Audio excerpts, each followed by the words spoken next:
Eu nunca pensei que algo tão simples pudesse mudar a minha vida. Tudo começou com uma sensação estranha, quase imperceptível. Uma pequena dormência na perna direita, como se eu tivesse ficado sentado muito tempo. Eu ignorei, afinal, quem nunca sentiu isso? Mas naquela noite, quando estava sozinho na cozinha, algo aconteceu que não consigo esquecer. Meus dedos tremiam, minha visão escureceu por segundos e eu quase desmaiei. O silêncio da casa ficou pesado, como se algo invisível estivesse me observando. A sensação passou rápido, mas deixou um rastro de medo que grudou na minha mente. O que era aquilo? Apenas cansaço? Ou algo crescendo dentro de mim, esperando o momento certo para se revelar? Nos dias seguintes, tentei seguir a vida normalmente. Trabalho, café, risadas falsas com colegas. Mas aquela dormência voltava, cada vez mais frequente. Às vezes, ao subir escadas, minhas pernas pareciam de chumbo. Em outras, minhas mãos ficavam frias de repente, como se o sangue tivesse esquecido de circular. Eu dizia a mim mesmo que era estresse, que estava trabalhando demais. Mas no fundo, uma voz sussurrava: isso não é normal. Tentei buscar respostas na internet, erro clássico. Cada sintoma parecia apontar para algo diferente: má circulação, problemas cardíacos, até doenças graves que preferi não mencionar em voz alta. O medo crescia, mas junto dele, uma estranha sensação de que ninguém falaria a verdade. Nem os médicos. Foi aí que percebi, às vezes, os sinais mais assustadores não aparecem como dor forte ou febre alta. Eles chegam devagar, silenciosos, quase invisíveis, até que seja tarde demais. Na segunda semana, algo mudou. Eu estava dirigindo para casa, noite chuvosa, limpadores de para-brisa lutando contra as gotas que não paravam de cair. De repente, uma onda estranha subiu pelo meu braço esquerdo. Primeiro, formigamento. Depois, um peso esmagador, como se alguém invisível tivesse segurado meu ombro. Meu coração acelerou e por um segundo, pensei que fosse o fim. Respirei fundo, forcei um sorriso nervoso e continuei dirigindo. Mas por dentro, eu sabia, não era apenas cansaço. Naquela noite, não consegui dormir. Minha mente rodava como um trem desgovernado. O que estava acontecendo comigo? O medo não era só do sintoma, era da incerteza. Eu lembrava de algo que tinha lido: as doenças mais perigosas não começam com dor, mas com sinais sutis que quase sempre ignoramos. E essa frase ecoava dentro de mim como um presságio. Na manhã seguinte, decidi marcar uma consulta. Entrei no consultório com a esperança de finalmente entender. Expliquei cada detalhe ao médico: a dormência, o peso no braço, a visão turva. Ele me ouviu, checou alguns sinais vitais e com um sorriso rápido disse: provavelmente estresse, nada para se preocupar. Mas a maneira como ele desviou o olhar, quase evitando o meu, me deixou inquieto. Parecia que havia algo que ele não queria dizer. Saí de lá mais confuso do que entrei. Se fosse mesmo só estresse, por que a sensação de frio nas mãos aumentava a cada dia? Por que meus passos pareciam mais pesados, como se meu corpo estivesse se preparando para uma queda inevitável? Era como estar em um jogo macabro onde as regras nunca são explicadas, e a qualquer momento, a próxima jogada poderia ser a última.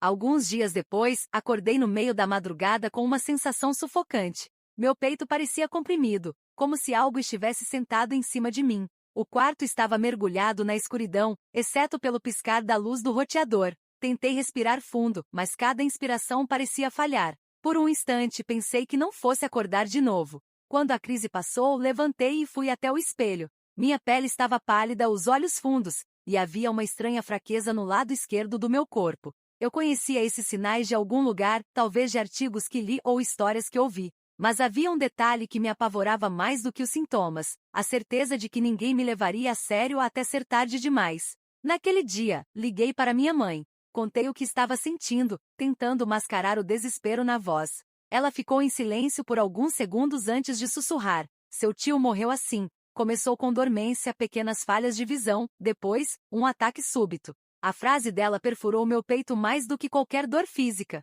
Passei o resto da semana em alerta, cada formigamento parecia um aviso, cada tontura, uma contagem regressiva. Eu tentava agir normalmente, mas por dentro sentia que estava vivendo emprestado, como se algo estivesse à espreita dentro de mim. E é aí que mora o verdadeiro terror, quando o seu próprio corpo se transforma em inimigo silencioso, enviando sinais que você não sabe interpretar. O problema não é sentir dor, é não sentir nada, até que de repente seja tarde demais. O que eu ainda não sabia é que esse sintoma fantasma escondia uma verdade muito maior, uma que ninguém jamais me contou. Na quarta semana, tudo se intensificou. Eu estava no mercado, empurrando o carrinho, quando minhas pernas simplesmente falharam. Não cheguei a cair, mas por alguns segundos, parecia que meu corpo não me obedecia. Algumas pessoas olharam, mas fingi que estava tudo bem. Por dentro, porém, o pânico tomava conta. Era como se houvesse um cronômetro invisível correndo dentro de mim, e eu não sabia quanto tempo ainda restava. Naquela noite decidi escrever tudo. Cada sintoma, cada sensação estranha, cada silêncio desconfortável que recebia dos médicos. E quanto mais eu escrevia, mais percebia um padrão. Dormência, visão turva, falta de ar, palpitações. Sinais que isolados pareciam inofensivos, mas juntos contavam uma história sombria. Lembrei de uma frase que encontrei em um fórum obscuro de saúde: o corpo sempre avisa. O problema é que quase ninguém entende a linguagem. Aquilo grudou na minha mente como um eco perturbador. E se fosse isso?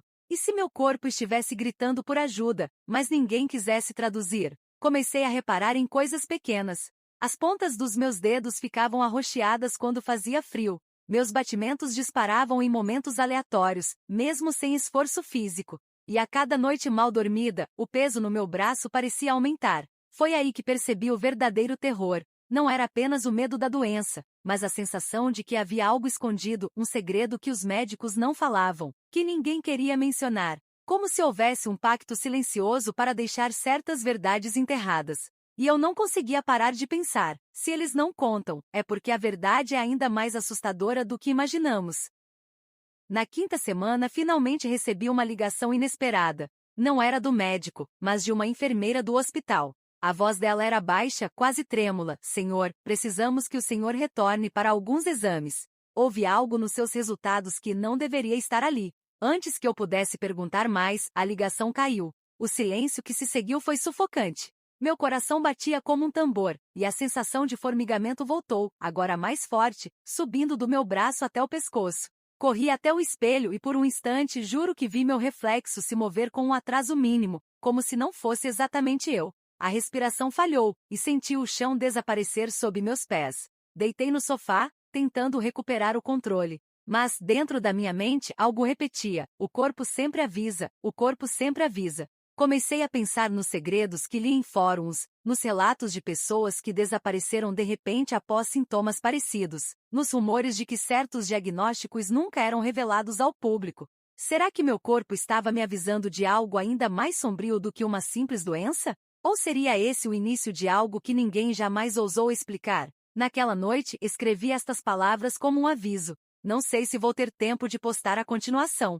Talvez amanhã eu acorde pior, talvez nem acorde. Mas se você está ouvindo isso agora, preste atenção. Pequenas dormências, falhas de visão, palpitações estranhas, não são coincidência. A diferença entre a vida e a morte pode estar em um sintoma que você ignorou ontem. E se os médicos não falam, talvez seja porque a verdade não é apenas médica. Talvez seja muito mais obscura.